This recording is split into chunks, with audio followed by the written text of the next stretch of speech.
Ne restez pas assis à ne rien faire en attendant que Dieu fasse quelque chose pour vous qu'il vous a déjà donné la puissance de faire.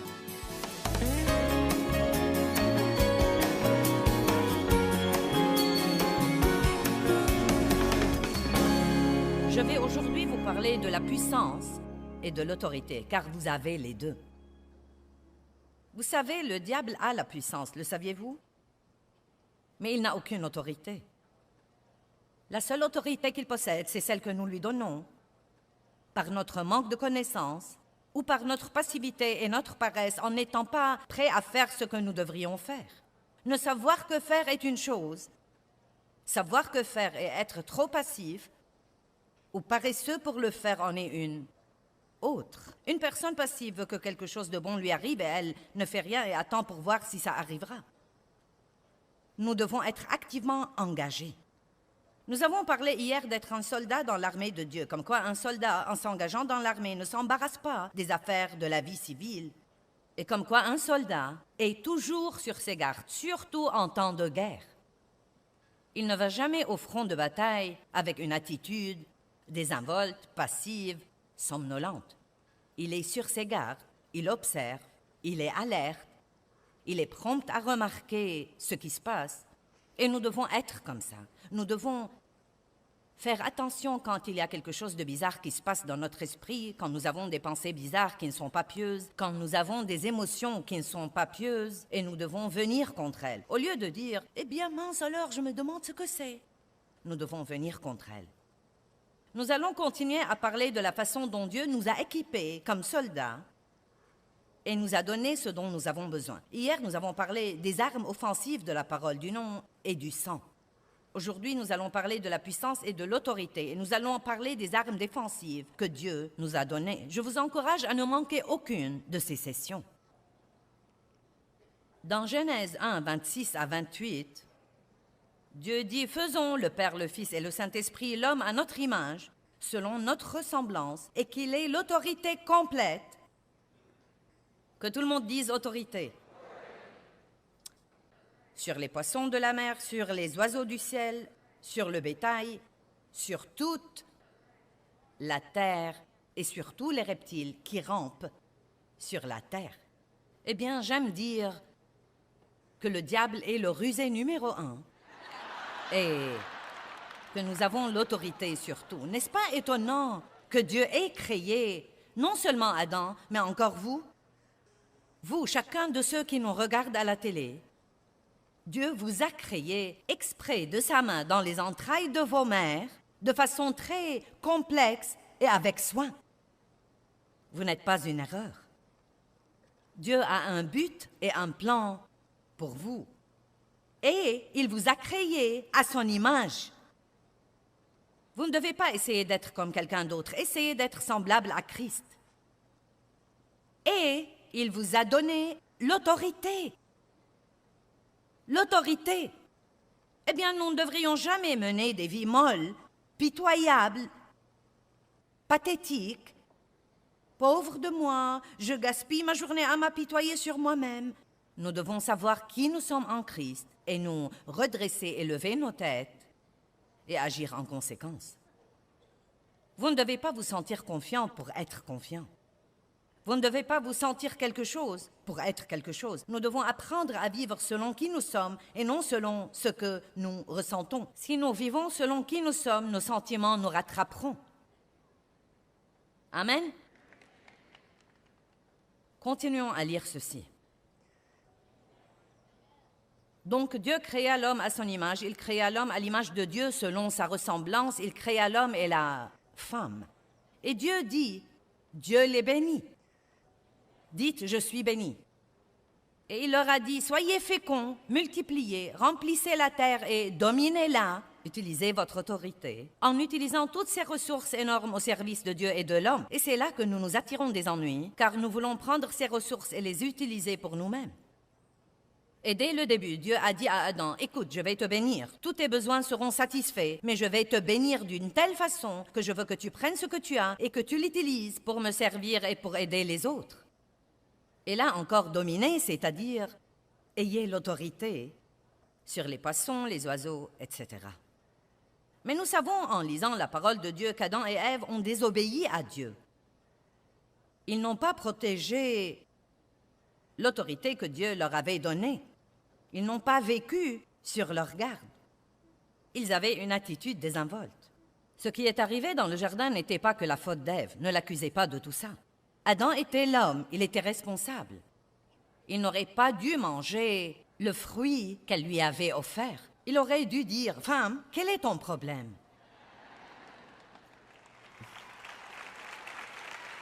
Finissons-en donc du truc d'Ève.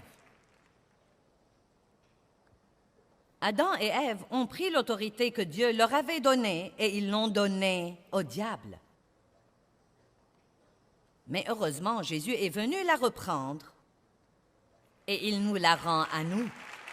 Jetons un coup d'œil rapide à Luc 4,6 pour vous montrer l'attitude du diable. Et il lui dit, le diable parlait à Jésus quand il a été tenté dans le désert. « Je te donnerai tout ce pouvoir, toute cette autorité. » L'abruti, Jésus avait déjà tout le pouvoir et toute l'autorité. « Je te donnerai tout ce pouvoir, toute cette autorité et toute leur gloire, leur splendeur, leur excellence, leur prééminence, leur dignité et leur beauté, car elle m'a été donnée et je la donne à qui je veux. » Eh bien, qui la lui a donnée? Adam et Ève. Ils ont pris ce que Dieu leur avait donné, ils ne l'ont pas protégé, ne l'ont pas gardé. Je me demande combien de choses Dieu nous a données et nous ne les protégeons pas et nous ne les gardons pas. Pensez-y un instant. Vous avez la justice de Dieu en Christ si vous êtes un chrétien régénéré. Vous avez comme un don la condition juste devant Dieu. Mais quand l'ennemi vient avec la culpabilité et la honte et le blâme et la condamnation, est-ce que vous gardez cette justice? Ou vous croyez les mensonges du diable? Quand Satan vient avec la condamnation, la première chose que nous devons dire, c'est « Je suis la justice de Dieu en Christ. Va-t'en d'ici. Je n'écouterai pas tes mensonges. » Mais que faisons-nous?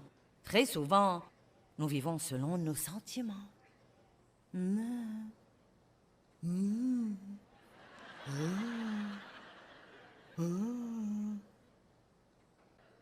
Il est temps de nous secouer et de rester éveillés. Je peux faire ça aujourd'hui avec succès, mais je vais vous dire la vérité. Vous devez rentrer chez vous et je ne peux pas vous accompagner. Je dois rentrer chez moi.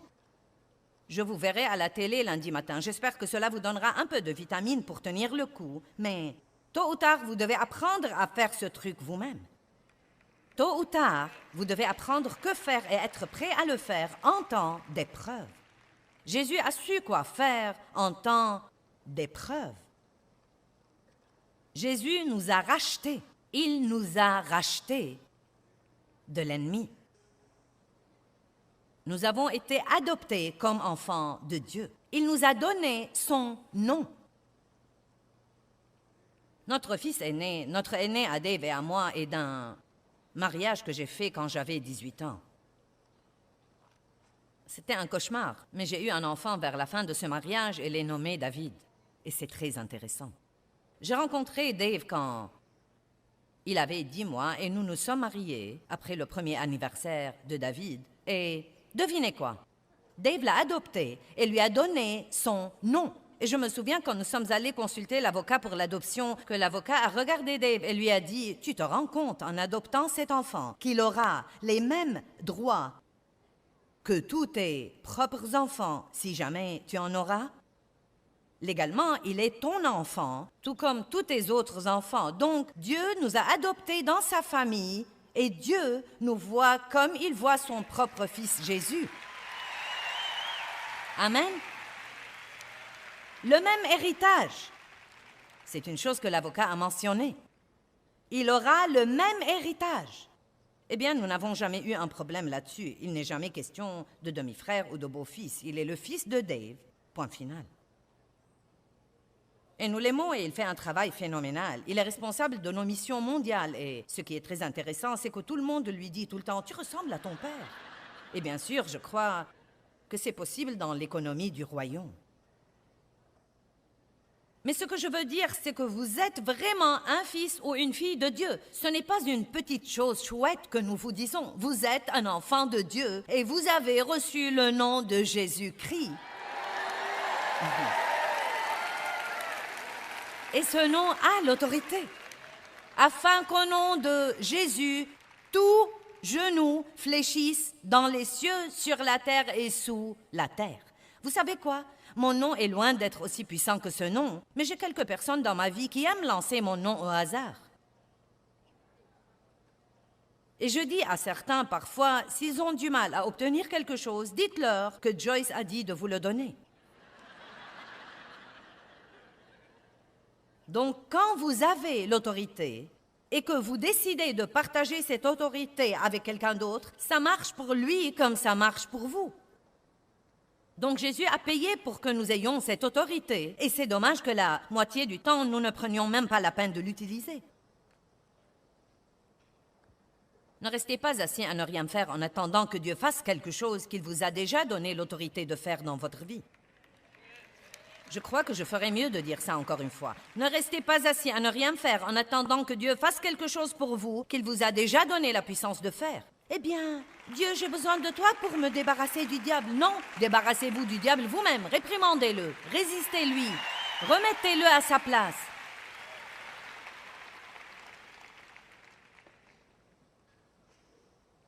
Regardons Romains 5, 17, un verset merveilleux.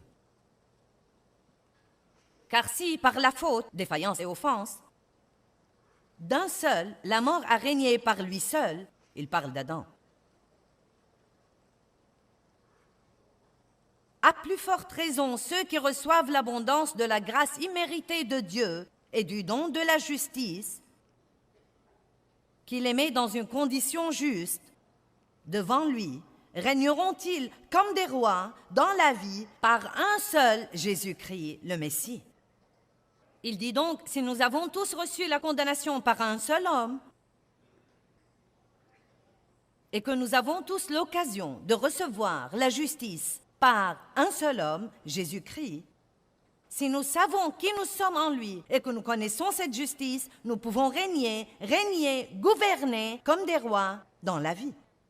Mais j'ai mentionné quelque chose hier que je veux mentionner encore une fois. David, le jeune berger David, avait très peu de chances d'être roi. En fait, quand le prophète est venu oindre un nouveau roi, il a été envoyé par Dieu pour oindre un nouveau roi de la famille de Jessé. Il a passé en revue tous les frères et personne n'a pensé à David. Peut-être que vous êtes celui qu'on ne prend pas en considération et qu'on oublie, mais Dieu vous prendra en considération. Dans l'économie de Dieu, le dernier sera premier et Dieu utilise les choses faibles et les choses folles du monde pour confondre les sages. Dans l'économie de Dieu, vous ne devez même pas avoir beaucoup d'atouts dans le naturel. Vous n'avez besoin que de l'onction de Dieu sur votre vie. Il vous donne la possibilité de faire tout ce que vous devez faire. Je regardais Israël mener l'adoration ce matin et j'ai dit à Dave, il est si détendu et si loin et je connais son milieu. Je sais d'où il est issu. D'un milieu vraiment dur, d'une situation dure. Israël, monte ici vite, je vais te faire raconter ça. Je vais la voir dans mon émission de télé.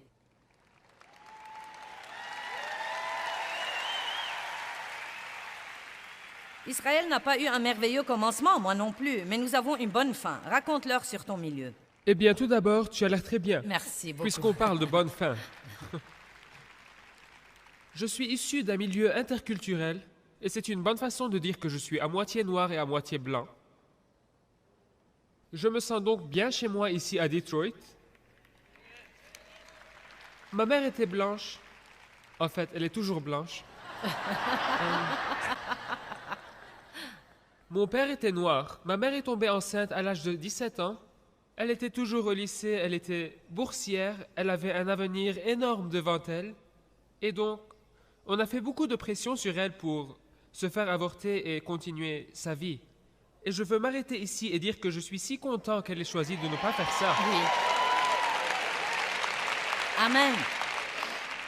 Pour résumer cette longue histoire, elle se droguait tout au long de sa grossesse. On l'a chassée de la maison de ses parents. Elle s'est retrouvée à 3000 km de chez elle. Elle a fini par devenir sans-abri. Et c'était un vrai gâchis. L'État de la Californie a dit « Écoute, nous allons devoir enlever ton bébé. Tu es une mère inapte. Renonce officiellement à lui maintenant. » Et quand elle était enceinte de 8 mois, elle descendait la rue.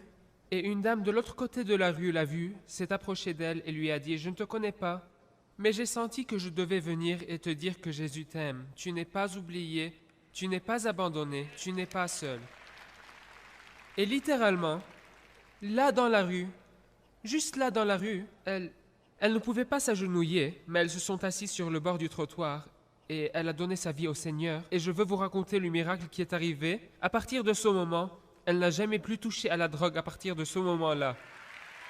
Merveilleux. Et je n'ai jamais passé un jour sans elle.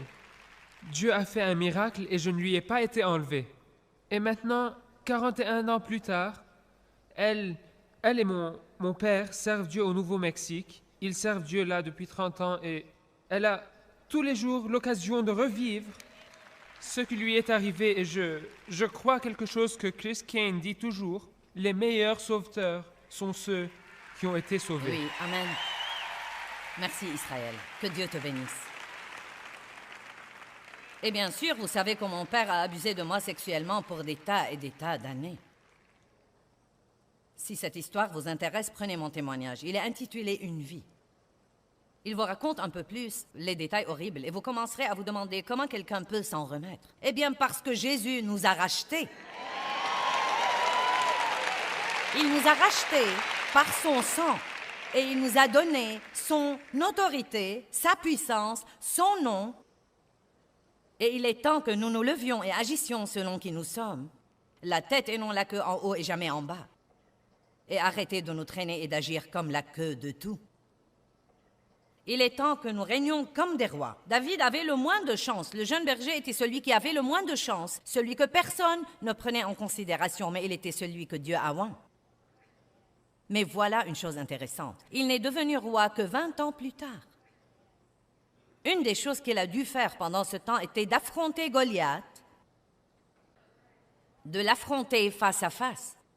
David l'a regardé et a dit, « Toi, tu viens à moi avec une lance et une épée, mais je viens à toi au nom du Seigneur des armées. » Il savait la puissance qui était dans le nom de son Dieu. Dieu veut que vous régniez comme un roi dans la vie. Il veut que vous donniez l'exemple partout où que vous alliez, de joie, de paix, de confiance. Nous ne pouvons pas aller dans le monde et nous fondre dans tous les autres. Vous ne vous appartenez pas. Le saviez-vous? Vous avez été racheté à un grand prix. Vous ne vous appartenez pas. Arrêtez donc d'essayer non seulement de gérer votre vie, mais encore d'être le Saint-Esprit junior et de dire à Dieu comment tout gérer aussi. Si seulement nous pouvions savoir qui nous sommes en Christ, ce qu'il a fait en nous. Non, mais la liste n'en finit pas, c'est vraiment étonnant. Ce serait étonnant, mais le diable va toujours essayer de nous voler notre identité. Il a inventé le vol d'identité longtemps avant que quiconque sur Terre ne commence à le faire. Il ne veut pas que vous sachiez qui vous êtes. Il ne veut pas que vous compreniez ce que veut dire être un enfant de Dieu. Il ne veut pas du tout que vous le compreniez. Il a même essayé de voler l'identité de Jésus. Regardons Luc 4, verset 3. Puis le diable lui dit, « Si tu es fils de Dieu, si tu es fils de Dieu. » Regardons le verset 9. Ensuite, il le conduisit à Jérusalem et le plaça sur le haut du temple et lui dit, « Si tu es fils de Dieu. » Vous savez, tant que vous croyez que vous devez faire vos preuves aux autres personnes, vous aurez toujours un genre de tourment dans votre vie. Vous ne devez prouver rien à personne. Tout ce que vous devez faire, c'est d'être ce que vous êtes, un enfant de Dieu, oint d'autorité, de puissance, du nom.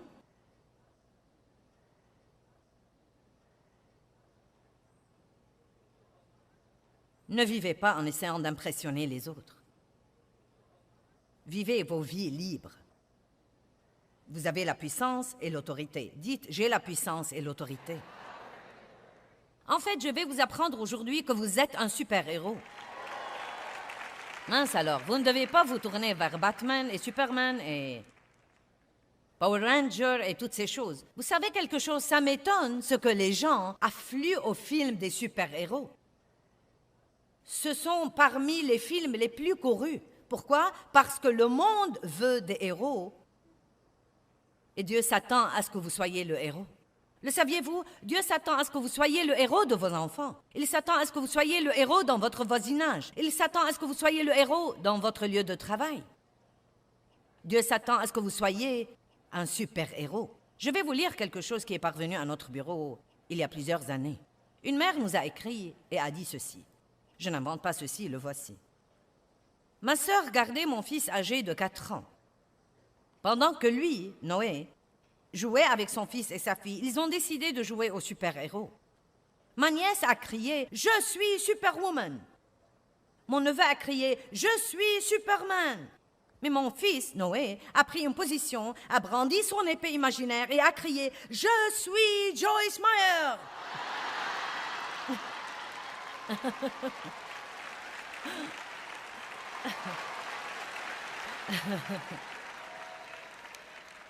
Maintenant, vous savez quoi? Peut-être que c'est un des plus grands compliments que j'ai jamais reçus toute ma vie. Qu'un enfant de 4 ans me voit comme un super-héros qu'il aime beaucoup et qu'il veut imiter. Allez, je vous parle aujourd'hui.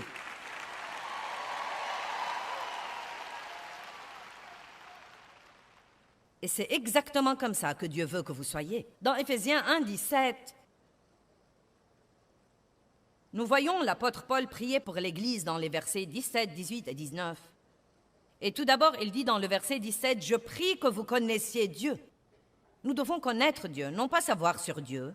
Dans le verset suivant, le verset 18, il dit « Et que vous sachiez et compreniez quelle est l'espérance de son appel et quelles sont les richesses de son héritage dans les saints, que vous sachiez qui vous êtes en Christ. » Et dans le verset suivant, il dit « Et que vous sachiez et compreniez quelle est la grandeur infinie, illimitée, exceptionnelle de sa puissance en nous et pour nous qui croyons. » Donc, vous devez connaître Dieu, savoir qui vous êtes en lui et connaître la puissance qui est disponible pour vous comme croyants en Jésus-Christ. Il n'y a rien chez un chrétien qui doive jamais être faible et mou et sous quelque chose tout le temps.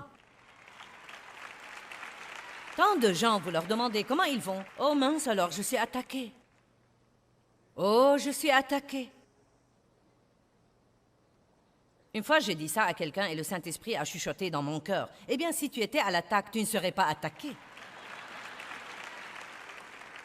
Combien d'entre vous comprennent l'importance d'avoir une attitude agressive? Levez-vous le matin et ne laissez pas la journée vous contrôler. Contrôlez-la vous-même.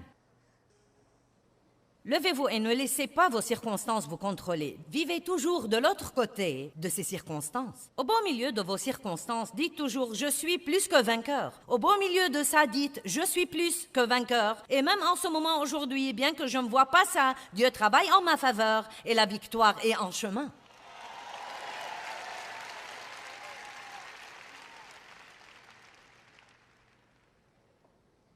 Vous devriez être un super-héros spirituel. J'aime ça. Le monde a désespérément besoin de bons exemples. Mon mari a été un héros pour moi. J'ai observé sa paix, j'ai observé sa joie, et plus que toute autre chose, j'ai observé sa stabilité. Le seul fait d'être stable amène les gens à vous admirer et à vouloir ce que vous avez, parce que nous n'avons pas beaucoup de stabilité dans le monde aujourd'hui. Nous avons ces hauts et bas un peu partout, et tout est dysfonctionnel et bizarre au maximum. Mais Jésus est le même hier, aujourd'hui et éternellement, et il veut que nous ayons la stabilité dans nos vies. Romains 8, 31. Si Dieu est pour nous, qui peut être contre nous? Si Dieu est de notre côté, qui craindrons-nous?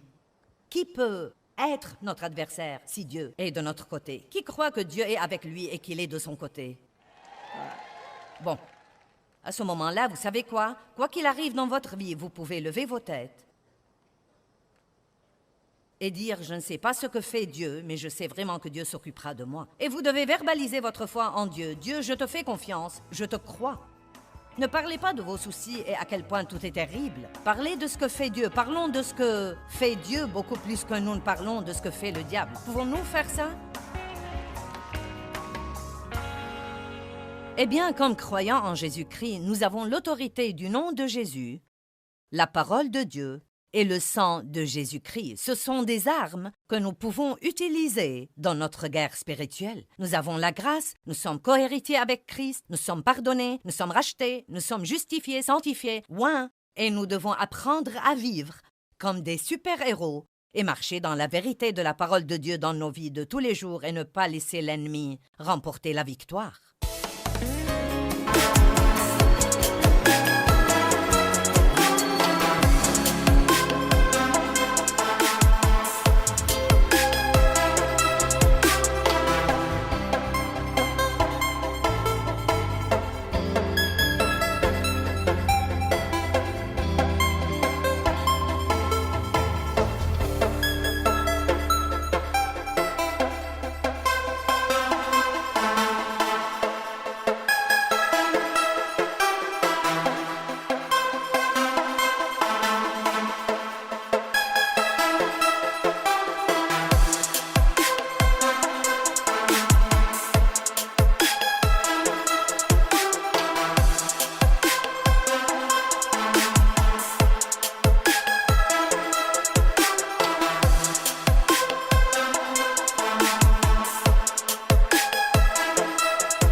Je veux parler ce soir de la mentalité de performance et combien ça nous rend malheureux de croire que ce que Dieu fait pour nous ou notre relation avec Dieu dépend de notre performance. Écoutez-moi, tout d'abord, même nos meilleures bonnes œuvres ne sont pas, après tout, aussi bonnes que ça, hein, car il suffit, en faisant quelque chose de bien et juste pour quelques minutes, d'espérer que quelqu'un nous voit et nous attribue un peu de mérite, et cela gâche le tout. Il suffit alors d'avoir un petit mauvais motif. Vous faites ça, vous voulez aider quelqu'un, mais vous voulez obtenir quelque chose pour vous-même aussi. Donc même nos meilleures bonnes œuvres ne sont pas assez saintes et assez vertueuses pour être agréables à Dieu comme paiement pour nos méfaits et nos mauvaises œuvres pour pouvoir ensuite mériter quoi que ce soit de Dieu. Donc tout ce que Dieu fait pour nous, il le fait à cause de qui il est et non pas à cause de ce que nous faisons. Tout ce que Dieu fait pour nous est parce qu'il est bon et non pas parce que nous sommes bons. Vous me comprenez? Tout ce que Dieu fait pour nous est parce qu'il est bon et non pas parce que nous sont bons. Maintenant, nous avons une bonté en nous, mais cette bonté est un don de Dieu. Et si nous sommes bons, si nous faisons de bonnes œuvres, ce n'est qu'une manifestation du travail de Dieu dans notre vie et nous n'en avons pas le mérite. Dieu a le mérite et la gloire de toute bonté. Certains des disciples appelaient Jésus « bon maître » et même lui, parlant par son côté humain, disait « pourquoi m'appelles-tu bon? Dieu seul est bon. » Donc même Jésus, quand il était ici dans un corps humain, il ne se considérait pas bon. Or, nous ne devons pas avoir une mauvaise opinion sur nous-mêmes. J'aime dire que je suis un tout-rien. Je suis tout en Christ et rien en moi. Et c'est comme ça que nous devons y penser. Sans lui, nous ne pouvons rien faire. Je ne suis rien du tout sans lui, mais par lui, faites attention monde, nous pouvons faire des choses incroyables par Christ. J'ai entendu une fois quelqu'un dire, et j'ai vraiment aimé ça, il faut encore voir ce que Dieu peut faire par un homme ou une femme qui lui donne toute la gloire. Toute la gloire. Donc, quand nous essayons de faire de bonnes œuvres, ou que nous nous comportons d'une certaine façon, et je ne parle pas de jouer la comédie, mais je parle simplement des choses que nous faisons. Maintenant, comprenez ça. Nous devons faire de bonnes œuvres. La Bible nous apprend à abonder en bonnes œuvres, à nous préoccuper des autres, à être une bénédiction pour les autres, surtout à ceux de la maison de la foi. Elle nous apprend à lire, à étudier la parole, à prier et à passer du temps avec Dieu. Tout ça, c'est de bonnes choses, et nous devons faire toutes ces choses, mais quand nous les faisons, écoutez maintenant, quand nous les faisons, nous ne les faisons pas pour Dieu, parce que Dieu n'a besoin de rien. Ça n'aide pas Dieu que je lise ma Bible, ça m'aide à moi que je lise ma Bible. Je ne dois donc pas me comporter si je me lève tous les jours et que je lise 3 ou 4 chapitres de la Bible et que je passe une demi-heure dans la prière comme si je rendais un service à Dieu et maintenant je reçois une gommette sur mon calendrier céleste. Et que maintenant cela me donne droit à plus d'exaucement de prière et à une plus grande bénédiction. Car Dieu n'a pas besoin que je fasse cela pour lui, il va très bien. J'en ai besoin. Je prie parce que j'ai besoin de prier. Qui d'entre vous ne voudrait pas prier si vous comprenez vraiment que vous avez le privilège de vous approcher avec assurance du trône de grâce et de demander à un Dieu miséricordieux non seulement de vous pardonner vos péchés, mais encore de répondre à vos besoins? Qui ne voudrait pas faire ça? Qui ne voudrait pas étudier la Bible et apprendre à avoir une vie digne d'être vécu? Si vous achetez un article et qu'il ne fonctionne pas chez vous, vous cherchez le manuel pour comprendre ce que vous faites de mauvais. Eh bien, si la vie ne fonctionne pas pour vous, voici un manuel, et il ne faut pas très longtemps pour comprendre ce qui ne va pas. C'est littéralement le manuel de la vie. C'est comme ça que vous pouvez avoir une vie qui soit digne d'être vécue. Donc maintenant, je veux m'assurer que tout le monde comprend ce que j'essaye de dire. Donc, quand nous faisons de bonnes œuvres, et nous devrions les faire, quand nous faisons de bonnes œuvres, nous ne les faisons pas pour obtenir quelque chose de Dieu, car tout ce qui nous vient de lui est un don gratuit par sa grâce et sa miséricorde, parce que nous ne pourrions jamais le mériter. Mais toutes ces choses que nous les faisons à cause de ce qu'il a fait pour nous, en signe de gratitude pour ce qu'il a fait pour nous, parce que nous voulons le glorifier et vivre la vie que son Fils est mort pour nous donner, non pas pour obtenir, mais pour donner. Vous êtes tous avec moi ce soir? Donc, une des plus grandes erreurs que nous puissions faire, c'est de monter sur ce tapis de jogging de la performance, approbation, où nous croyons que quand nous ne nous comportons pas comme il faut, nous n'osons pas nous attendre à quelque chose de Dieu, car nous n'allons pas l'avoir. Dieu est content de vous tant que vous croyez en lui. Maintenant, c'est quoi ce tapis de jogging? J'ai un chapitre entier dans ce livre sur ce tapis de jogging. Permettez-moi de vous le lire un peu. Votre mentalité est telle, je suis endetté, je dois donc travailler? Et je ne parle pas de dette physique, je parle de Eh bien, je n'ai pas été très bon hier, je dois donc être mieux aujourd'hui. Je vais me lever ce matin et je vais travailler très dur. Je vais donc étudier beaucoup plus, je vais lire plus, je vais faire beaucoup de bonnes œuvres. Je vais vraiment essayer de parler gentiment aujourd'hui. Et puis, bon sang, Dieu sera satisfait de moi et content de moi et mes prières seront peut-être exaucées.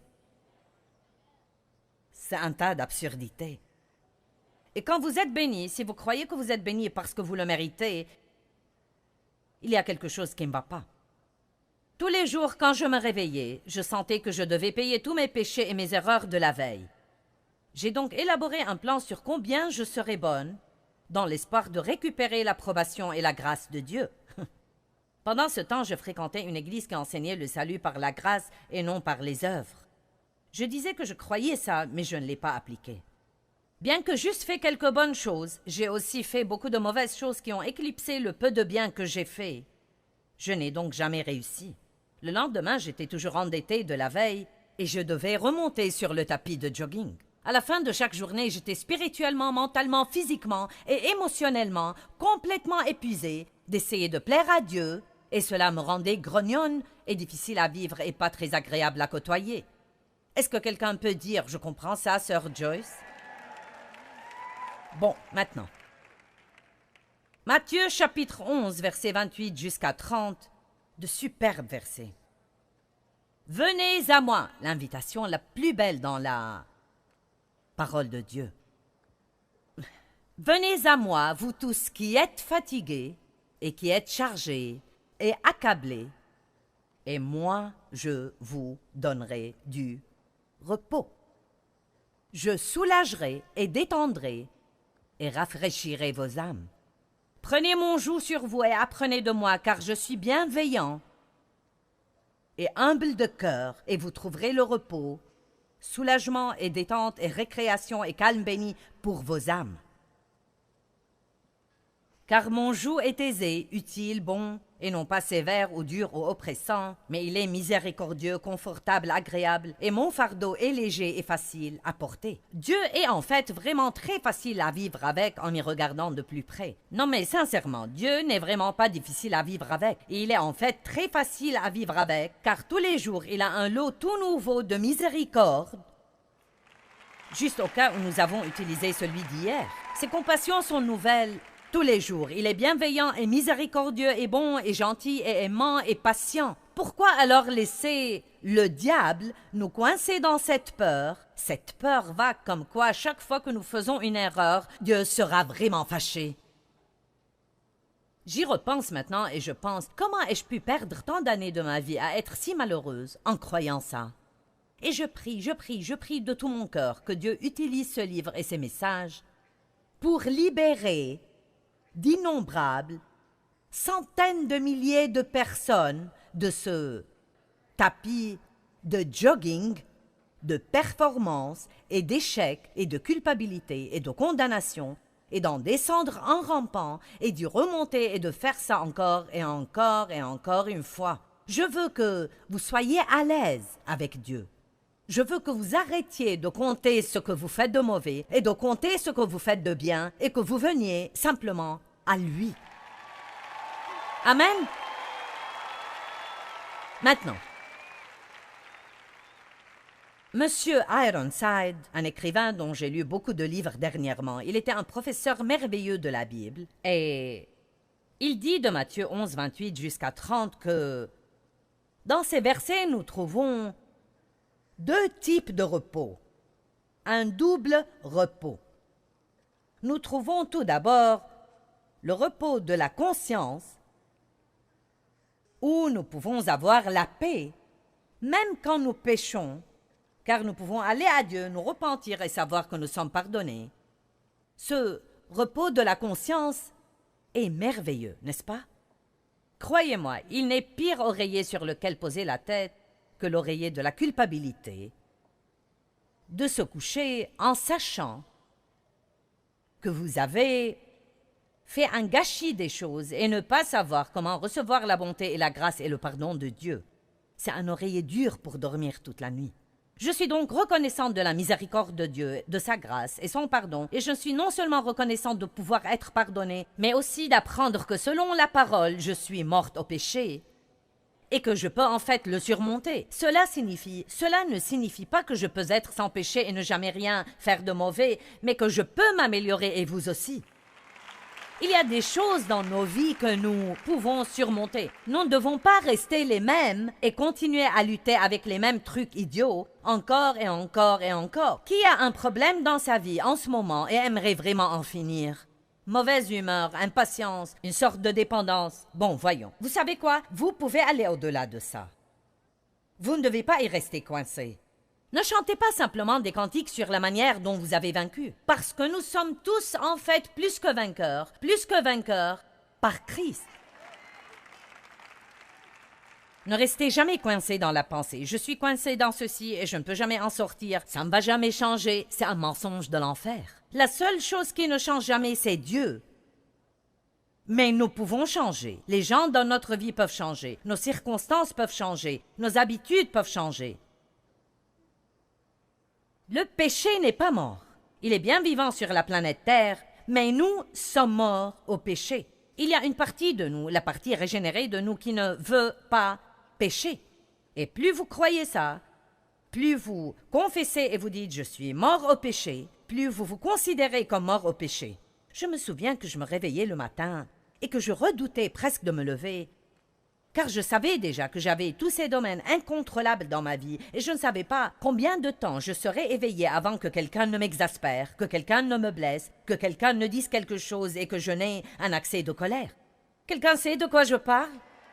Et vous savez quoi? Je n'ai pas peur de me lever maintenant parce que je sais que je suis morte au péché et je sais que quand je me sens tentée, je peux commencer à prier Dieu de m'aider et je peux m'attendre à avoir beaucoup de victoires. En fait, je n'ai pas trop de journées parfaitement parfaites, mais je ne compte plus de toute façon, donc je m'en fiche.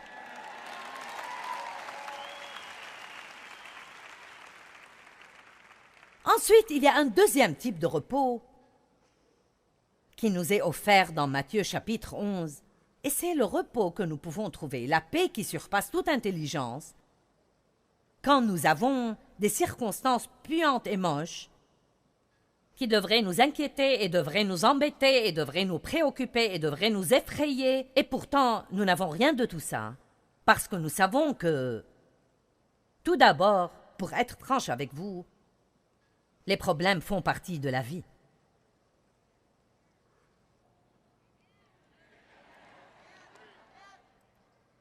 Et la chose qui les fait paraître si terribles est que nous nous inquiétons et nous y pensons excessivement et nous essayons de les comprendre. Nous devons simplement faire ce que dit la Bible et faire tout ce que la crise exige et puis faire confiance à Dieu pour s'en occuper. Assumez votre responsabilité, mais déchargez-vous de vos soucis et Dieu s'occupera des choses. Donc, j'ai fait une petite chose, juste une petite chose dernièrement. Je l'ai mentionné hier soir, mais je voudrais en parler. C'est mon journal intime pour cette année. Je tiens mon journal qui couvre la plupart de mes 37 ans de ministère et j'ai littéralement une montagne de ces trucs. Tous les matins, j'écris ici et j'ai décidé, juste pour en faire un message, de noter pendant plusieurs semaines les choses irritantes qui m'arriveront, les épreuves, les problèmes, la pression, les interruptions, les choses auxquelles je ne m'attendais pas. Et voici ce que j'ai écrit au début. J'ai écrit « Je note les choses qui sont arrivées que je n'ai pas planifiées et qui ont interrompu mon plan, mon programme et mon but. J'ai pris une décision à ce sujet avant de me lancer dans tout ça. Mon but, c'est d'endurer tout ce qui vient avec bonne humeur et de montrer aux gens que la vie arrive à tout le monde. » J'ai voulu noter certaines de ces choses, car je ne veux pas que vous croyiez que vous êtes les seuls à qui ce genre de choses arrive et que ceux qui montent en chair ont cette vie privilégiée et que nous flottons sur un nuage en chantant « Alléluia » toute la journée.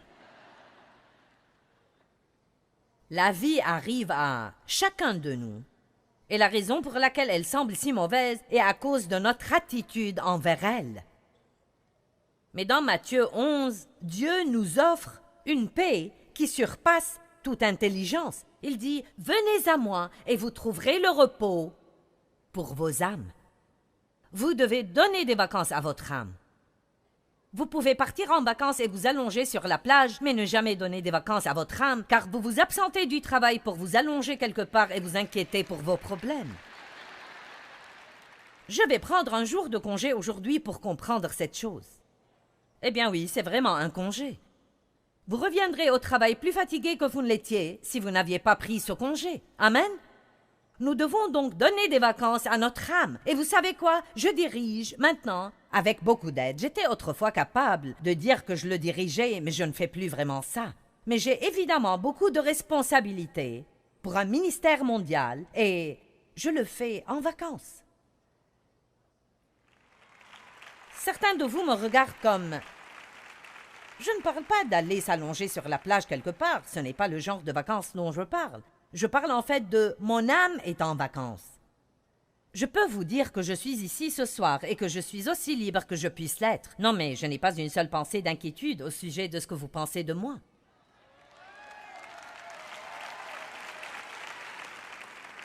Car au fond, que pouvez-vous être d'autre que vous-même?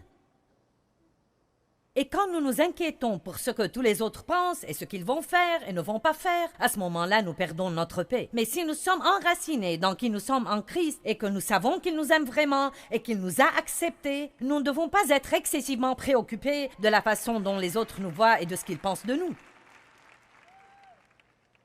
Donc, en 42 jours, car j'ai fait ça pendant 6 semaines, en 42 jours, 34 choses me sont arrivées. 42 jours, 34 choses, ce qui signifie qu'en 6 semaines, je n'ai eu que quelques journées où les choses se sont passées comme je les avais planifiées. Je veux vous apprendre quelque chose ce soir. Donc, qui va apprendre les choses qui me sont arrivées? Bon. D'accord, tout d'abord, je me suis fait mal au dos à la salle de gym. Puis l'eau s'est répandue de l'humidificateur et elle a formé des bulles sur le bois d'une table. Je me suis cassé un ongle et ce pourrait ne pas sembler mauvais pour vous, mais il l'est pour moi. Je me suis tordu le poignet. J'ai oublié des bagages dans l'avion. Maintenant, ma mère et ma tante ont 89 et 86 ans et c'est ma responsabilité de m'occuper d'elles. Et elles sont maintenant dans une maison de retraite. Ni l'une ni l'autre ne peut faire grand-chose. Et donc, nous recevons tout le temps des appels de la maison de retraite. Tante Marie est tombée de sa chaise, ta maman est tombée du lit. Vous savez, Tante Marie doit aller à l'hôpital, Tante Marie doit sortir de l'hôpital. Et on ne sait jamais quand ces trucs vont arriver. La maison de retraite a appelé 2 fois au sujet de ma mère, et elle a appelé de nouveau. J'ai toujours mal au dos, je me suis fait mal au bras en faisant des étirements pour mon dos.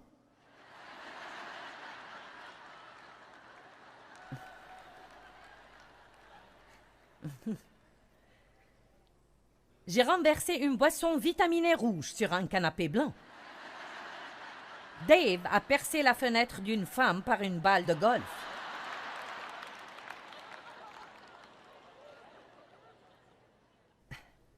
Quelqu'un sait ce que sont ces oreillers que vous pouvez... Ils sont comme une chaise et vous vous asseyez dessus, comme dans votre lit, quand vous regardez la télé? Bon.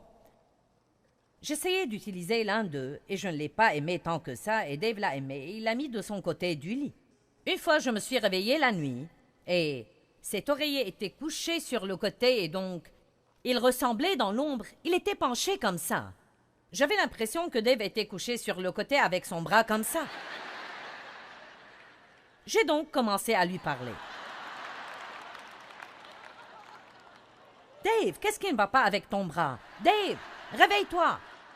Puis je l'ai secoué et j'ai réalisé que je parlais à un oreiller. Dave était ailleurs et m'a laissé avec l'oreiller. J'ai dû dépenser de l'argent que je ne voulais pas dépenser pour remplacer un matelas et un canapé que je n'avais pas prévu de remplacer. Bon, allons-y. Je me suis coincé l'orteil dans mes sous-vêtements.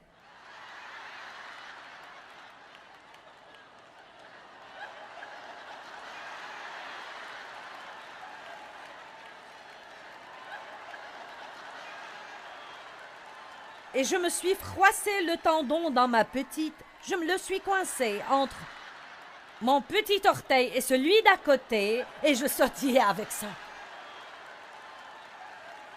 Et mon orteil était couvert de noir et de bleu. C'était un gâchis, un gâchis.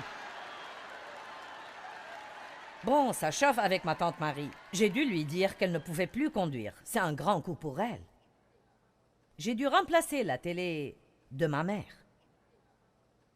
J'ai dû dire à ma tante qu'elle devait aller au centre médico-social. Et voici la meilleure. Si j'avais jamais pensé que je pouvais me sentir gênée, c'était vraiment ça. J'étais dans un spa, hors du pays, dans un hôtel sympa pour un soin du visage. Et il vous donne cette belle robe à mettre et vous mettez vos vêtements dans le casier. Et après avoir fini votre traitement, vous vous habillez et vous partez. Je suis revenue pour m'habiller. J'ai pris mes vêtements dans un vestiaire. J'ai commencé à m'habiller. Je n'ai pas pu trouver mon pantalon. Je me suis donc dit... Bon, comment vais-je parcourir tout ça? J'ai donc remis la robe sur les vêtements que je portais. Je suis ressortie et j'ai commencé à chercher mon pantalon, mais je n'ai pas pu le trouver. La vérité est que j'ai perdu mon pantalon. Mon pantalon, vous comprenez? J'ai perdu mon pantalon dans ce bel hôtel en Utah. J'ai dû remonter au bureau. Maintenant, ce n'est pas comme si personne ne savait qui j'étais. Ils savaient que j'étais là, donc ce n'était pas comme une femme dingue, vous savez, qui ne peut absolument pas garder ses trucs et qui fait ça. Non, mais je suis remontée là et j'ai dit, j'ai un petit problème. Ils ont dit quoi? J'ai dit, j'ai perdu mon pantalon.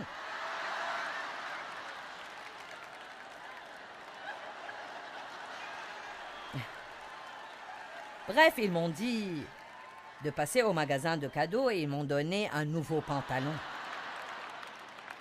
Et finalement, après avoir été suffisamment gênée et après avoir eu ce bel exemple pour partager avec vous, ils ont trouvé mon pantalon.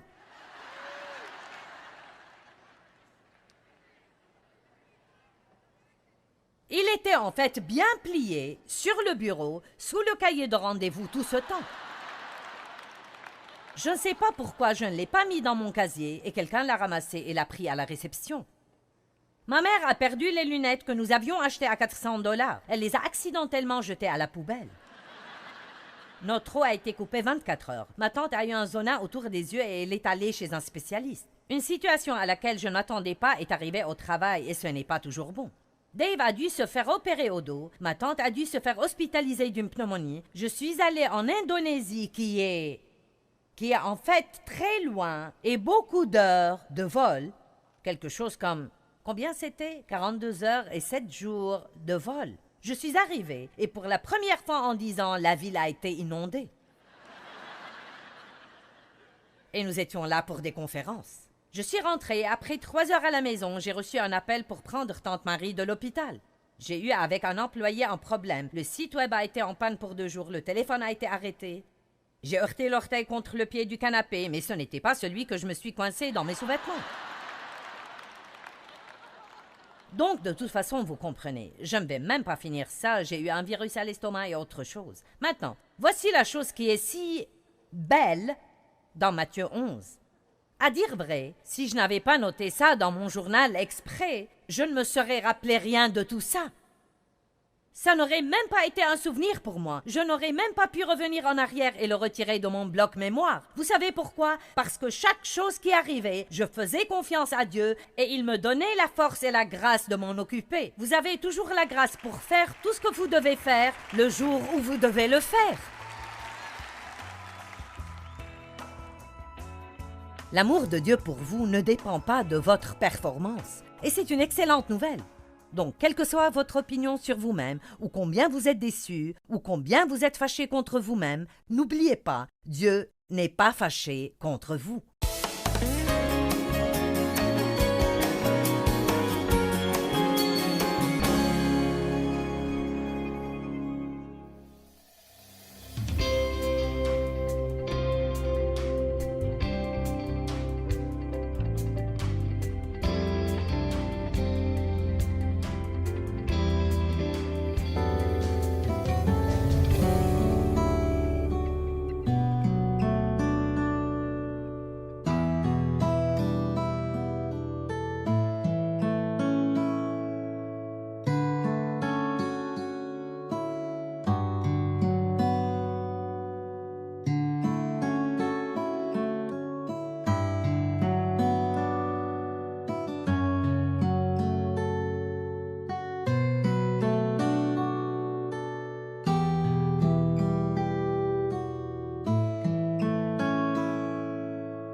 Si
nous continuons dans Matthieu, après avoir parlé de ce repos que nous pouvons avoir, il commence dans le chapitre 12, à partir du premier verset, il commence à dire que même si nous ne respectons pas toute la réglementation, quand nous aurons besoin d'aide, Dieu va toujours nous aider et nous montrer sa miséricorde. Pouvez-vous croire ça? Même si vous ne faites pas tout comme il faut et que vous demandez à Dieu de vous aider, quand vous avez un besoin, Dieu va toujours vous aider. Or, cela ne signifie pas qu'il ne s'occupera pas de votre péché, mais cela signifie qu'il le mettra de côté pendant un moment, il vous aidera, puis il continuera à s'occuper de vous. Mais quand vous faites quelque chose de mauvais, vous ne devez pas vous éloigner de Dieu ou craindre qu'il ne soit fâché. Ne fuyez jamais Dieu, mais courez à lui. Et s'il vous plaît, si vous avez des ennuis en ce moment dans votre vie, et si vous nous regardez à la télé et que vous sentez que vous avez déçu Dieu et qu'il ne vous aidera pas et ne vous reprendra pas, le diable est un menteur. Vous devez dire en ce moment, Dieu, je suis vraiment désolé, j'ai gâché ma vie, aide-moi. Et croyez-moi, Dieu vous aidera. Dieu vous aidera. Amen. Donc, il dit ici, à partir du premier verset, « En ce temps-là, Jésus vint à passer à travers des champs de blé un jour de sabbat, et ses disciples eurent faim et se mirent à manger le blé. Ils avaient le besoin, ils ont mangé le blé. Et les pharisiens, voyant cela, et à propos, le diable est un pharisien en chef, lui dirent, « Regarde, regarde, regarde. » C'était ce stupide diable. « Regarde, vois ce que tu as fait. » Et non seulement il vous fait voir tout ce que vous faites, mais encore tout ce que font tous les autres. Voilà, tes disciples font ce qui est illégal et ce qu'il n'est pas permis de faire le sabbat. Et il leur répondit, n'avez-vous pas lu ce que fit David lorsqu'il eut faim, lui et ses compagnons, comment il est entré dans la maison de Dieu et comment ils ont mangé les pains de l'offrande qu'ils n'avaient pas du tout le droit de manger? Mais le message ici est d'accord. Il y avait une règle qui dit de ne pas faire ça, donc ils respectaient normalement ça. Mais maintenant, tout d'un coup, ils avaient un besoin.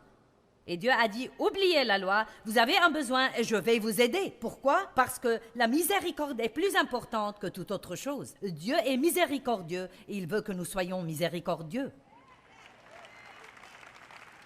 Il y a des gens ici qui ont besoin de recevoir la miséricorde de Dieu pour eux-mêmes. Arrêtez d'être si dur envers vous-même. Vous devez faire une pause. Vous devez arrêter de compter et dire, Dieu n'est pas fâché contre moi. Je ne suis pas un raté. Dieu n'est pas du tout déçu. Je ne lui donne pas moins qu'il ne prévoyait. Vous savez pourquoi? Dieu savait exactement quoi attendre de vous. Dieu n'est pas comme l'entraîneur qui a laissé le petit garçon jouer au baseball. Et l'équipe gagnait jusqu'à ce que le petit garçon ait joué et a été éliminé dans le 9e tour de batte et a fait perdre l'équipe. Et donc maintenant, l'entraîneur est déçu par le petit garçon. Dieu savait déjà qui vous étiez avant même de vous faire entrer dans le jeu. Amen.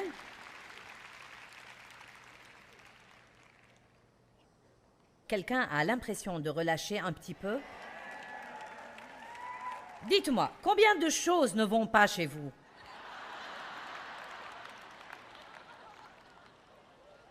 Et combien ne vont pas chez moi? Si vous faites une liste de tout ce qui ne va pas chez vous, quelle serait sa longueur? Votre famille et vos amis, pourraient-ils y ajouter chose et pourraient-elles s'allonger? Ce serait une idée effrayante, n'est-ce pas? Mais voici la bonne nouvelle. Dieu veut que vous arrêtiez de faire des comptes. Amen. Dieu veut que vous arrêtiez de faire des comptes. Maintenant, qu'arrive-t-il quand vous vous attirez des ennuis? Laissez-moi vous lire l'histoire de l'homme qui est tombé dans une fosse. Il y avait un homme qui est tombé dans une fosse. Une personne subjective est passée et a dit « Je te plains d'être là-bas dans cette fosse ». Une personne objective est passée et a dit « Eh bien, c'est logique que quelqu'un tombe dans cette fosse ». Un pharisien a dit « Seuls les méchants tombent dans les fosses ». Un mathématicien a calculé comment cet homme est tombé dans cette fosse. Un journaliste a voulu faire un reportage exclusif sur l'homme dans la fosse. Un fondamentaliste a dit « Tu mérites cette fosse ». Un calviniste a dit « Si tu étais sauvé, tu ne serais jamais tombé dans cette fosse ». Un arménien a dit « Tu es sauvé et tu es quand même tombé dans la fosse ». Un charismatique a dit « Confesse que tu n'es pas dans cette fosse ».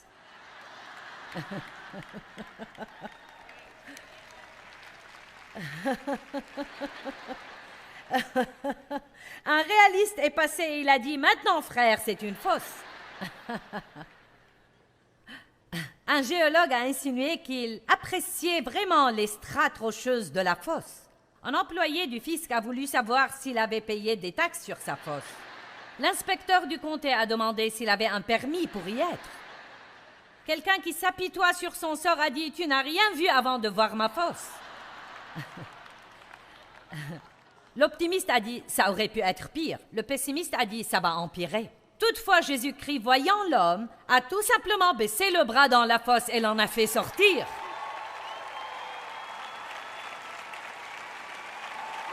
Ça alors. Tous les autres peuvent théoriser avec nous sur pourquoi nous sommes tombés dans la fosse et que c'est notre faute d'être tombés dans la fosse et que nous n'en sortirons jamais. Jésus baisse tout simplement le bras et nous fait sortir de cette fosse. Amen. Si nous essayons de vivre sous la loi exige de tout noter dans un dossier. Combien d'erreurs ai-je fait? Combien de bonnes œuvres ai-je fait? Comment puis-je m'acquitter de ces erreurs? Combien de temps ai-je prié? Combien de chapitres de la Bible ai-je lu? Et je faisais ça autrefois et j'ai écouté un message qui dit que nous devrions prier au moins 1 heure par jour. Et chaque fois que je ne priais pas 1 heure, je sentais que je n'étais pas à la hauteur et que je ne faisais pas ce que je devrais faire. Quelqu'un a fait ça? Eh oui, Jésus dit à ses disciples, « Vous n'avez pas pu prier 1 heure avec moi. » Et je ne dis pas que ce ne pourrait pas être une bonne indication à utiliser, mais vous ne pouvez pas l'imposer aux gens comme une loi. Je ne monterai pas en chair pour dire à quelqu'un, « Tu devrais prier 1 heure tous les jours. » Et ne me demandez pas combien de temps je prie, car je ne vais pas vous le dire. Vous dites, pourquoi tu ne vas pas nous le dire? Parce que je ne veux pas que vous essayiez de faire ce que je fais, et je ne sais même pas combien de temps je prie de toute façon. Or, il y a eu de nombreuses années où j'aurais pu vous dire, car je notais ça probablement tous les jours. Et j'avais un petit calendrier. Lis toute la Bible pendant 1 an, et on devait lire 6 chapitres par jour. Et j'avais mes petites coches, et vous savez, je n'apprenais rien, mais je lisais très vite pour pouvoir me maintenir à la hauteur. Et j'étais si fière de ce calendrier. Je l'ai mis sur le frigo de la cuisine pour que quand les gens y entrent, ils disent « Oh, qu'est-ce que c'est? Allez! Oh, je lis la Bible tout entière, chaque année. Oh, wow! » Et je me sentais si fière de moi-même. Et je passais à côté de ce calendrier et je sentais mon orgueil se gonfler. Jusqu'à ce que tout d'un coup, j'avais 36 chapitres de retard. Et quand j'entrais dans la cuisine, je voulais en sortir parce que ce calendrier... Oh, je comptais tout. Je comptais les gens dans les réunions. Et la première chose que je voulais savoir quand c'était terminé, c'était combien de personnes étaient là. Combien, quand? Et Dieu m'a littéralement commandé d'arrêter de compter. David a compté le peuple et il a apporté une malédiction sur le camp. Dieu ne veut pas que nous comptions tout. Pourquoi David a-t-il compté le peuple? Essayait-il de savoir s'il avait assez de soldats pour vaincre l'ennemi? Dieu ne voulait pas qu'il compte quoi que ce soit parce qu'il est plus que suffisant pour nous. Et qu'importe si je lis 10 livres de la Bible par jour et que vous lisez un verset, la seule chose qui compte, c'est est-ce que nous sommes tous les deux menés par le Saint-Esprit et est-ce que nous apprenons quelque chose? Qu'importe si je prie 5 heures par jour et que vous priez 10 minutes. Ce qu'il y a, c'est que est-ce que nous prions jusqu'au bout? Est-ce que nous finissons le travail? Est-ce que nous suivons tous les deux le leadership du Saint-Esprit? C'est là que vient la liberté. Dieu merci, je ne dois pas être comme vous et vous ne devez pas être comme moi. Et pas seulement ça, nous devons arrêter de raconter à tout le monde ce que nous faisons de toute façon. Je suis endetté, donc je dois travailler. Laissez-moi vous dire quelque chose. J'avais une petite chienne pour environ 13 ans. Elle s'appelait Duchesse et nous avons dû la faire piquer il y a environ 10 à 12 jours, et c'était dur pour moi. Mais en de rares occasions, elle souillait le plancher. Cela n'arrivait pas souvent, mais elle faisait ça de temps en temps. Et d'habitude, la chose que je trouve bonne, qui fait un bon rapport ici, est qu'elle faisait ça quand il y avait une tempête. Êtes-vous avec moi? Si nous nous comportons mal, c'est normalement au cours d'une tempête dans notre vie. Allez, je prêche mieux que vous ne réagissez. Allez. Bon. Elle baissait la tête et se recroquevillait jusqu'à ce qu'elle m'entende dire d'une voix aimante, « Viens ici. Allez, viens ici. » La même chose que Jésus nous dit dans Matthieu 11, 28, « Allez, venez ici. » Venez ici. Allez, ça va, allez. Mais nous ne nous comportons pas aussi bien que le chien parfois. À l'instant où je disais ces 2 mots, « Viens ici », je vous assure qu'à l'instant où elle entendait ces 2 mots, elle n'avait plus une once de culpabilité. Elle revenait à son jeu et me laissait nettoyer ses saletés. Allez, il y a une histoire ici. Allez, il y a une histoire ici. Quand il y a une tempête et que vous avez un mauvais comportement et que vous vous cachez de Dieu car vous croyez qu'il est fâché contre vous, s'il vous plaît, écoutez-le dire. Allez, venez ici, allez. Allez, allez. Maintenant, vous devez vous en débarrasser tout aussi vite. Il n'y a pas de culpabilité et de condamnation. Je suis aimé. Dieu m'aime vraiment et je vais aller jouer et il va nettoyer toutes mes saletés. Ouh, ça me plaît, ça me plaît, ça me plaît. Amen. Maintenant, juste au cas où il y avait une tache, je sortais ce truc qui s'appelle Pennzyme. Chut, et je le vaporisais sur cette tache. Eh bien, nous avons quelque chose de tellement mieux que Pennzyme pour les taches de nos saletés. Nous avons le sang de Jésus-Christ. Amen. Il enlève toutes les taches. Toutes les taches de culpabilité sont enlevées. Qu'offrez-vous à Dieu pour le rembourser quand vous sentez que vous avez échoué? Vous offrez votre culpabilité? Votre joie de vivre? Vous sentez-vous coupable quand vous essayez de vous détendre ou de vous amuser? Je suis passée par ça. Tous les jours où je ne sentais pas que je me suis parfaitement comportée, je me sentais coupable. Je ne sentais pas que je pouvais faire quelque chose qui serait un plaisir, car je ne croyais pas que je le méritais. Et cela brise le cœur de Dieu. Il a fourni tout ce dont nous avons besoin pour mener une vie magnifique. Dieu a fourni tout ce dont nous avons besoin pour mener une vie magnifique. Et comme j'ai déjà dit ce matin, j'aime ce que l'apôtre Paul dit dans Philippiens 3. Car je suis déterminé à saisir la chose pour laquelle le Christ Jésus est mort pour me saisir. Dieu nous a saisis dans le Christ pour un but. Il vous a saisis parce qu'il y a une vie qu'il veut que vous viviez. La vie éternelle de Dieu nous est offerte. On l'appelle la vie éternelle. Et à l'instant où vous recevez Christ, la vie éternelle, ce n'est pas aller au ciel quand vous mourrez, c'est une qualité de vie que vous vivrez pendant que vous êtes ici, qui comprend la justice, être justifié devant Dieu, la paix et la joie dans le Saint-Esprit, et vaincre et être plus que vainqueur dans la vie.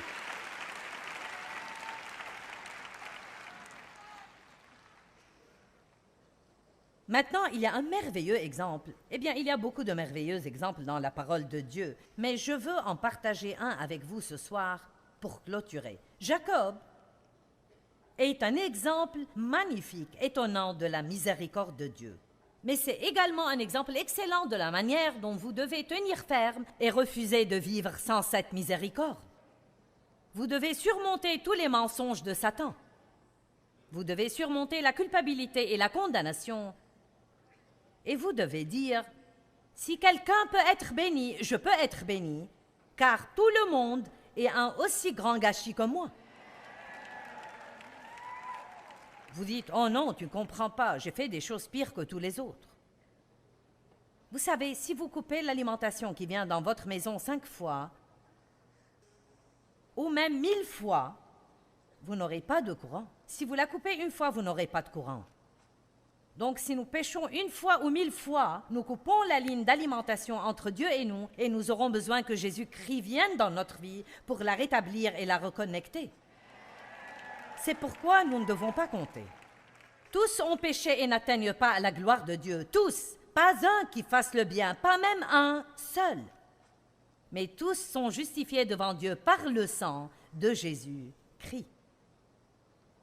Demain, nous allons avoir un petit camp biblique sur la justice et comment la justice est savoir qui vous êtes en Christ et une guerre spirituelle. Et si vous voulez garder le diable sous vos pieds, vous feriez mieux de savoir qui vous êtes en Christ et d'apprendre à vivre avec assurance dans ce monde et d'arrêter d'être sous quelque chose tout le temps. Oh frère, je suis sous le feu des attaques. Dieu m'a finalement dit, si tu restes à l'attaque, tu ne seras pas tout le temps attaqué. Nous devons vivre avec une attitude plus agressive. Non pas une attitude odieuse, mais une attitude agressive. Jacob était donc un coquin, un tricheur, un escroc, un menteur de naissance. Il était jumeau. Ésaü était son frère. Et quand Ésaü est sorti le premier, quand Jacob est sorti du ventre de sa mère, sa main tenait fortement le talon d'Ésaü, comme si pour dire « Minute, je vais arriver avant toi, je vais être le premier ». Tout au long de la Genèse, à partir de Genèse 25 jusqu'à Genèse chapitre 32, nous voyons Jacob faire une chose stupide après l'autre. Tout ce qu'il avait, il a obtenu en fait par la tromperie et la ruse et la fraude.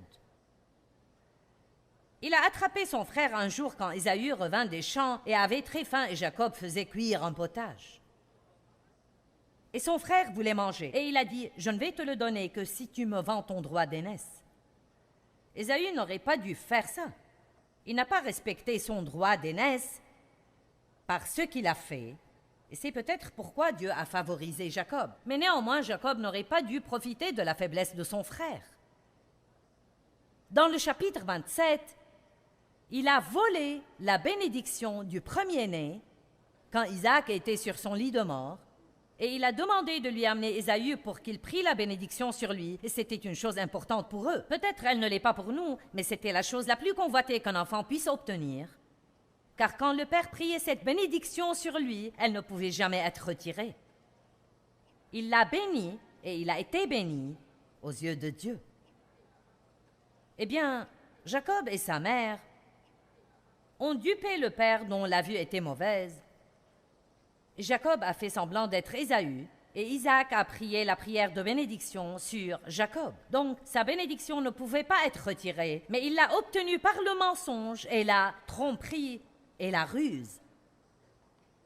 Il n'était pas un gars sympa. Puis il a récolté ce qu'il avait semé.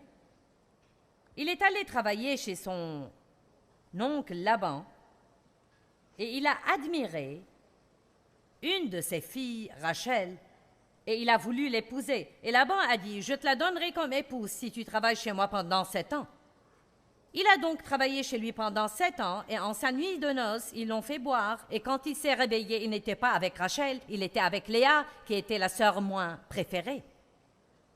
Mon sang, il était exaspéré. Oh oh! Peut-être qu'il récoltait ce qu'il a semé. C'est incroyable combien de fois quelque chose comme ça nous arrive à nous, quelqu'un nous triche et nous nous mettons en colère, mais peut-être que nous récoltons quelque chose que nous avons fait à quelqu'un il y a longtemps et nous n'y avons prêté aucune attention. Non, peut-être pas, qu'importe. Pas vous, je sais. Peut-être quelqu'un qui nous regarde. Il a donc dit, « Travaille chez moi pendant 7 nouvelles années, et je te donnerai Rachel. » Il a fait ça, et a finalement eu Rachel. Puis il a voulu partir et s'éloigner de son oncle, donc il a pris tout ce qu'il avait et il est parti. Puis il a eu très peur que son frère Ésaü ne le rattrape. Et laissez-moi tout simplement dire que chaque fois que vous vivez dans la ruse et la tromperie et les mensonges, la peur va vous rattraper. Et vous allez toujours vivre dans la peur d'être attrapé. Donc, et j'adore cette partie, enfin, il en est arrivé au point où il était si misérable qu'il était prêt à avoir une confrontation avec Dieu. Et je crois que certains ici sont prêts pour ça. Et si ce n'est pas ici dans cette salle, peut-être les gens qui nous regardent à la télé dans le monde entier. Maintenant, allons à Genèse 32 pour vous montrer ce que je veux dire. Nous allons avoir un miracle. J'arrive à prêcher mon message tout entier. Le premier ce week-end. Genèse 32. C'est si bon, vous ne devez pas le rater.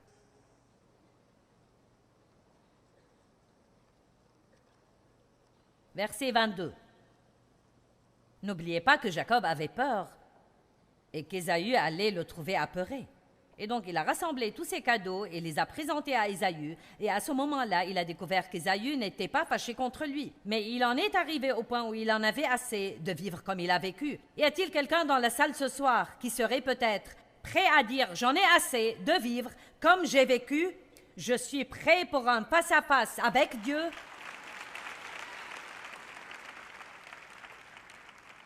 Voilà donc ce qu'il a fait.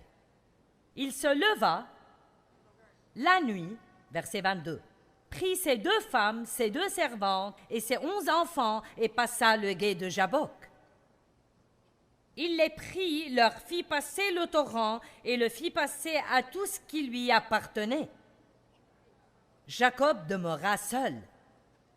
Et un homme, H majuscule, et la note de bas de page dit qu'il était en fait une manifestation de Dieu lui-même, lutta avec lui jusqu'au lever de l'aurore. Qui a jamais eu un match de catch avec Dieu? Certains d'entre vous pourraient y être en ce moment dans votre vie. Et voyant qu'il ne pouvait pas vaincre Jacob, j'aime ces versets vraiment étonnants.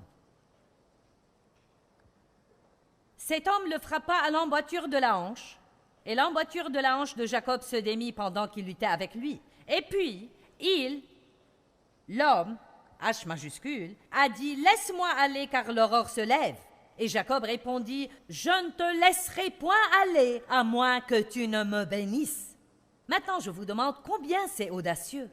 Voici ce menteur, escroc, tricheur, voleur, et il a l'audace de lutter avec Dieu. Et Dieu dit, « Laisse-moi tranquille. » Et Jacob dit, « Je ne te laisserai pas tranquille, Dieu, avant que tu ne me bénisses. » Vous ne comprenez pas? Eh bien, quelques-uns ont compris. Bon, finissons ça. L'homme lui dit, « Eh bien, l'homme, c'est-à-dire Dieu, quel est ton nom? » Et sous le choc de la prise de conscience, chuchotant, il répondit à l'homme, « Jacob. » Tous savaient ce que leur nom signifiait. Son nom voulait dire évinceur, intrigant, filou, escroc. Il a lutté avec Dieu et tout d'un coup, Dieu lui a fait faire un face-à-face avec sa réalité. Donc il dit à Dieu, je ne te laisserai point aller sans que tu m'aies béni. Et Dieu lui dit, je ne peux pas te bénir avant que tu ne fasses face à ta réalité. Allez maintenant. Allez. Je ne peux pas te bénir avant que tu ne fasses face à ta réalité. Ensuite, il lui dit, verset 28, « Ton nom ne sera plus Jacob, évinceur, mais Israël, lutteur avec Dieu, car tu as lutté avec Dieu et avec des hommes, et tu as été vainqueur. » À ce moment-là, Jacob lui dit, « Je te prie, fais-moi connaître ton nom. » Et il dit, « Pourquoi demandes-tu mon nom? » Et l'homme, l'ange de Dieu, bénit Jacob là. Maintenant, attendez un peu, parce qu'il y a encore mieux. Et Jacob appela le nom du lieu Péniel, la face de Dieu, disant, « Car j'ai vu Dieu face à face, et mon âme a été sauvée et non perdue. » Et comme il passait Péniel, le soleil se levait sur lui, et il boitait à cause du coup sur sa cuisse. Et voici le tableau que je vois. Ici, ce coquin, escroc, farceur, voleur, menteur, en a eu assez de sa vie. Il a dit, je vais confronter Dieu. Il a commencé à lutter avec Dieu. Dieu, je veux que tu me bénisses. Je ne vais pas te laisser aller avant que tu ne me bénisses. Et Dieu a dit, tu dois faire face à ta réalité. C'était un genre de repentir. Et il a fait face à sa réalité. Mais Dieu lui a laissé une boiterie. Il est parti avec sa bénédiction, bien qu'il s'éloignât en boitant. Et nous avons tous une boiterie. Nous avons tous quelque chose dans notre vie qui est un peu imparfait. Mais vous savez quoi? J'ai décidé de boiter avec mes bénédictions. Je ne vais pas m'en passer. Alléluia! Allez, est-ce que vous êtes d'accord avec moi? L'amour de Dieu pour vous ne dépend pas de votre performance. Et c'est une excellente nouvelle. Donc, quelle que soit votre opinion sur vous-même, ou combien vous êtes déçu, ou combien vous êtes fâché contre vous-même, n'oubliez pas, Dieu n'est pas fâché contre vous.